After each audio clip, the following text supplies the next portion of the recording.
আপনি জানেন কি দক্ষিণ আফ্রিকার নামিব মরুভূমির তপ্ত বালির ভেতর এমন একটি উপজাতি আছে যাদের প্রতিটি চুলের বিনুনিতে লুকিয়ে থাকে তাদের জীবন কাহিনী। তারা সূর্যের তীব্র তাপ থেকে নিজেদের রক্ষা করতে শরীরে লাল মাটির প্রলেপ দেয়, এমনকি তাদের খাবারের মূল উপাদান গবাদি পশুর দুধ আর মাংস। এই উপজাতির ধর্মীয় বিশ্বাসে পূর্বপুরুষদের আত্মাকে পূজা করার জন্য পবিত্র আগুন জ্বালানো হয়, আর উৎসবের দিনগুলোতে তারা মেতে ওঠে নাচ গানের আনন্দে। নামিবিয়ার মরুভূমির কোল ঘেঁষে বসবাস করা হিম্বা জনগোষ্ঠী কেবল তাদের চমকপ্রদ ঐতিহ্যই নয়, বরং প্রকৃতির প্রতি গভীর ভালোবাসার জন্য পৃথিবী জুড়ে পরিচিত। প্রিয় ভিউয়ার্স, আজকের ভিডিওতে আমরা দেখব হিম্বা জাতিগোষ্ঠীর অদ্ভুত রীতিনীতি, ধর্মীয় বিশ্বাস, প্রতিদিনের জীবন আচরণ এবং তাদের বেঁচে থাকার চ্যালেঞ্জগুলো। ভিডিওটি শুরু করার আগে অনুরোধ করব, এখনও চ্যানেলটি সাবস্ক্রাইব না করে থাকলে এখনই সাবস্ক্রাইব করে বেল বাটনটি অন করে রাখুন। তো চলুন শুরু করা যাক।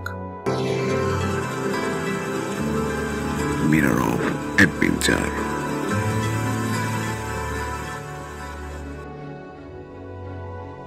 হিম্বা জাতিগোষ্ঠী বসবাস করে নামিবিয়া এবং অ্যাঙ্গোলার সীমান্ত অঞ্চলের মরুভূমি এলাকায়। কঠোর প্রকৃতির সঙ্গে এই জাতি শত শত বছর ধরে একাত্ম হয়ে টিকে আছে। এই অঞ্চলের পরিবেশ শুষ্ক, তপ্ত এবং রুক্ষ। বছরের বেশিরভাগ সময় এখানে বৃষ্টির দেখা মেলে না, কিন্তু প্রকৃতির এই চ্যালেঞ্জই তাদের জীবনযাত্রার একটি অবিচ্ছেদ্য অংশ। পাহাড়, মরুভূমি এবং দূরদর্শী দিগন্ত জুড়ে ছড়ানো সৌন্দর্যের মাঝে হিম্বারা তাদের সংস্কৃতি ও ঐতিহ্য লালন করছেন। হিম্বা জাতিগোষ্ঠীর আধ্যাত্মিক বিশ্বাস ঘনিষ্ঠভাবে জড়িত তাদের পূর্বপুরুষদের আত্মা এবং প্রকৃতির সঙ্গে। তারা বিশ্বাস করে তাদের জীবন এবং পরিবেশ পূর্বপুরুষদের আত্মার আশীর্বাদে পরিচালিত হয়। তাদের প্রধান আধ্যাত্মিক রীতিনীতির কেন্দ্রবিন্দু হল পবিত্র আগুন, যাকে তারা বলে উকারঙ্গু। এই আগুনকে তারা পূর্বপুরুষদের আত্মার সঙ্গে যোগাযোগের মাধ্যম হিসেবে দেখে। এটি সারাক্ষণ জ্বলন্ত অবস্থায় থাকে এবং এর কাছে প্রার্থনা করা হয় গোষ্ঠীর মঙ্গল এবং সুরক্ষার জন্য। তারা বিশ্বাস করে পূর্বপুরুষদের আত্মা জীবিত সদস্যদের সুখ দুঃখের অংশগ্রহণ করে। বিভিন্ন অনুষ্ঠান যেমন বিয়ে বা শিকারের সাফল্যের জন্য আগুনের কাছে সামান্তের বিশেষ মন্ত্রপাঠ এবং নৃত্য অনুষ্ঠিত হয়। হিম্বা জাতিগোষ্ঠীর সমৃদ্ধ সংস্কৃতির অন্যতম অংশ তাদের প্রচলিত মিথ এবং উপকথাগুলো। এই গল্পগুলো শুধু বিনোদনের জন্য নয়, বরং তাদের ঐতিহ্য এবং বিশ্বাসকে প্রজন্ম থেকে প্রজন্মে পৌঁছে দেওয়ার একটি মাধ্যম। হিম্বা উপকথা অনুযায়ী পৃথিবীর সৃষ্টি হয়েছিল একটি বিশাল আকার কচ্ছপের পিঠ থেকে। তারা বিশ্বাস করে এই কচ্ছপ ছিল আকাশ এবং মাটির সংযোগস্থল। একদিন কচ্ছপ তার পিঠের উপর থেকে বালু ঝেড়ে ফেলে। সেই বালু থেকেই পাহাড়, নদী এবং মরুভূমির জন্ম হয়। এই গল্প তাদের প্রকৃতির প্রতি গভীর শ্রদ্ধা ও সংযোগের প্রতীক। হিম্বাদের আরেকটি জনপ্রিয় উপকথা হল বৃষ্টির দেবতা মুকুন্ডা। এই দেবতা মেঘের আড়ালে লুকিয়ে থাকেন এবং যখন মানুষ প্রকৃতির প্রতি উদাসীন হয় তখন তিনি তাদের শাস্তি দেন প্রচণ্ড খরা দিয়ে। কিন্তু যখন গোষ্ঠীর লোকজন আগুন জ্বালিয়ে নাচ এবং গান করে তখন মুকুন্ডা খুশি হন এবং পুনরায় বৃষ্টি বর্ষণ করেন। হিম্বা নারীদের সৌন্দর্য এবং পরিচয়ের অনন্য প্রতীক হল তাদের গায়ে মাখানো লাল মাটির প্রলেপ, যাকে তারা বলে ওট জিজে। এই প্রলেপ তৈরি হয় লাল রঙের মাটি এবং পশুর চর্বি মিশিয়ে।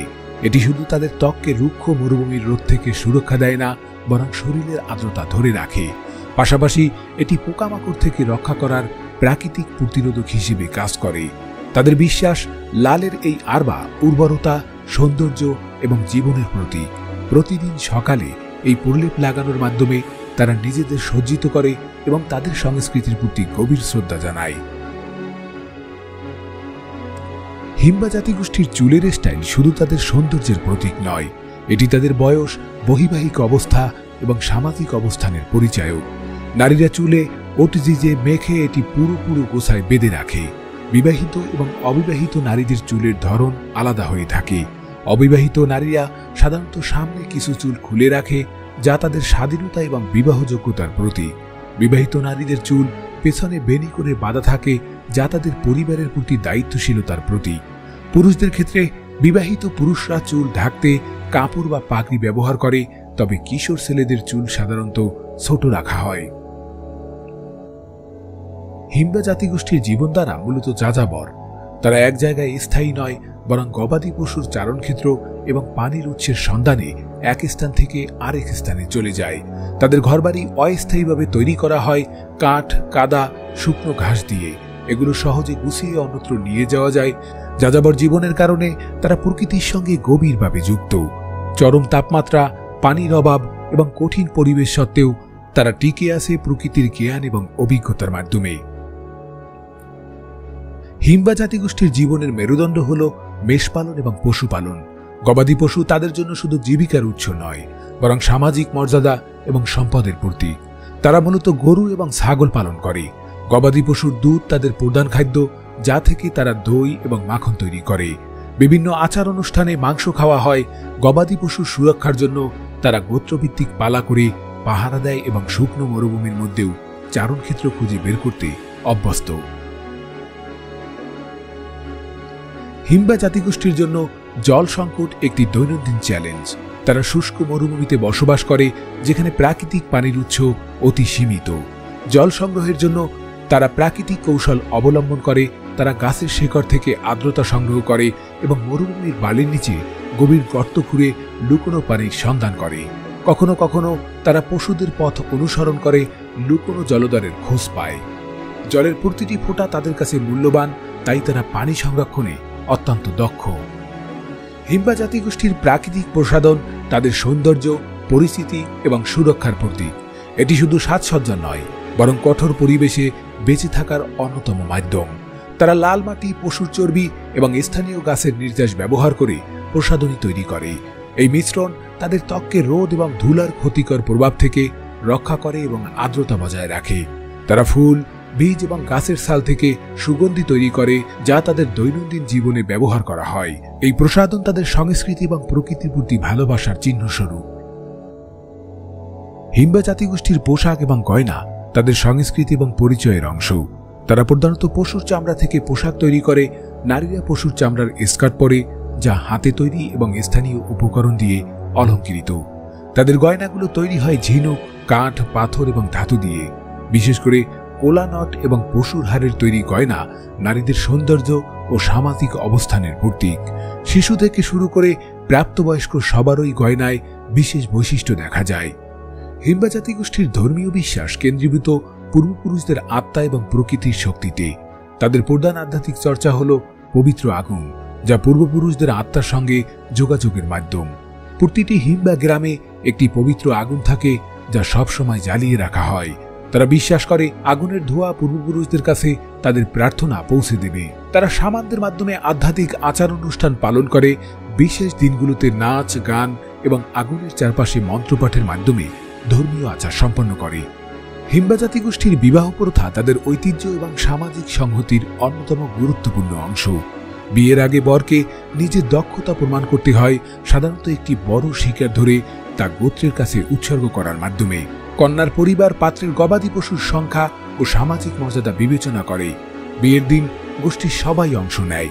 কনের চুল বিশেষভাবে সাজানো হয় এবং লাল মাটি ও চর্বি মিশ্রিত অর্জিজি দিয়ে সজ্জিত করা হয়। নাচ, গান এবং খাবার ভাগাভাগির মাধ্যমে বিয়ে উদযাপন করা হয়। হিম্বা সমাজ পুরুষ প্রধান, কিন্তু নারীদেরও নির্দিষ্ট মর্যাদা রয়েছে।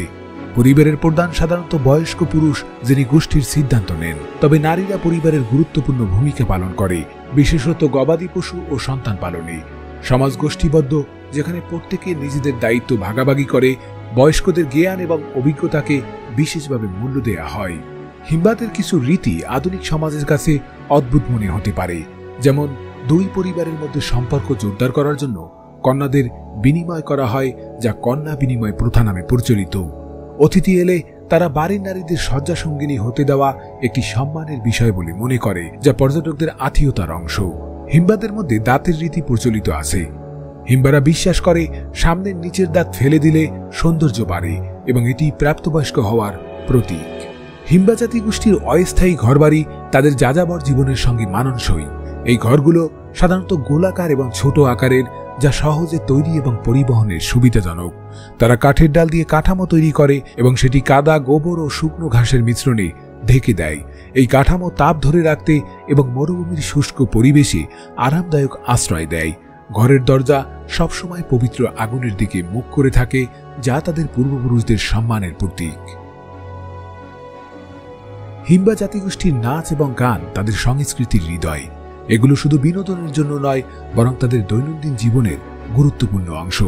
প্রতিটি উৎসব, ধর্মীয় আচার, এমনকি দৈনন্দিন জীবনের বিশেষ মুহূর্তগুলিতে গান ও নাচ অপরিহার্য। তারা গানের মাধ্যমে তাদের ইতিহাস, ঐতিহ্য এবং প্রকৃতির সঙ্গে সম্পর্ক তুলে ধরে। তাদের নাচ সাধারণত আগুনের চারপাশে হয় এবং তাতে পুরো গ্রাম অংশগ্রহণ করে। হাততালি, পায়ের তাল এবং ছন্দময় সুরের মাধ্যমে তারা প্রকৃতির শক্তিকে উদযাপন করে। হিম্বা জাতিগোষ্ঠীর শিক্ষা এবং চিকিৎসা ক্ষেত্রে তাদের নিজস্ব প্রথাগত পদ্ধতি অনুসরণ করে। তাদের সমাজের শিক্ষা মূলত মৌখিকভাবে প্রজন্ম থেকে প্রজন্মে স্থানান্তরিত হয়, যেখানে অভিজ্ঞরা তরুণদের তাদের জীবন দ্বারা সাংস্কৃতিক ঐতিহ্য এবং যাত্রাপথ শেখান। হিম্বারা কোনো নির্দিষ্ট স্কুল বা শিক্ষা ব্যবস্থা অনুসরণ করে না, তবে তারা পশুপালন, শিকার এবং বনজ সম্পদ সংগ্রহের মতো দক্ষতা অর্জনে অত্যন্ত দক্ষ। চিকিৎসা ক্ষেত্রে হিম্বা সম্প্রদায় মূলত প্রাকৃতিক উপাদান এবং সামানদের উপর নির্ভর করে। তারা সাধারণত গাছপালা, বুনো ফল এবং মাটি থেকে তৈরি ওষুধ ব্যবহার করে শারীরিক ও মানসিক রোগের চিকিৎসা করে। হিম্বাদের মধ্যে শামান এবং হিলারদের অত্যন্ত শ্রদ্ধা করা হয়, যারা রোগ নিরাময়ে তাদের জ্ঞান এবং ক্ষমতা ব্যবহার করেন। তারা ঐতিহ্যবাহী রীতিনীতি অনুসরণ করে রোগের কারণ খুঁজে বের করেন এবং উপযুক্ত চিকিৎসা প্রদান করেন। প্রিয় ভিউয়ার্স, আমি পরিব্রাজক সালমান। অজানাকে জানা আমার নেশা এবং আপনাদেরকে জানানো আমার পেশা। এই ভিডিওটি কেমন লাগলো এবং এই জাতিগোষ্ঠীর কোন বিষয়টি আপনার কাছে সবথেকে বেশি রোমাঞ্চকর মনে হয়েছে তা কমেন্টস করুন। পরবর্তী কোন বিষয়ে ভিডিও দেখতে চান তা অবশ্যই কমেন্টস করে জানান। আজ এই পর্যন্তই, আবার দেখা হবে আগামী পর্বে। সেই পর্যন্ত ভালো থাকুন, সুস্থ থাকুন, সাবস্ক্রাইব করে মিরর অফ অ্যাডভেঞ্চারের সাথেই থাকুন। পৃথিবীর জানা অজানা ইতিহাস, সংস্কৃতি, ধর্মীয় রীতিনীতি, আধ্যাত্মিক বিশ্বাস এবং অজানা প্রাণীদের গল্প নিয়ে আমার ব্যক্তিগত চ্যানেল পরিব্রাজক সালমান ভিজিট করার অনুরোধ থাকলো। ধন্যবাদ।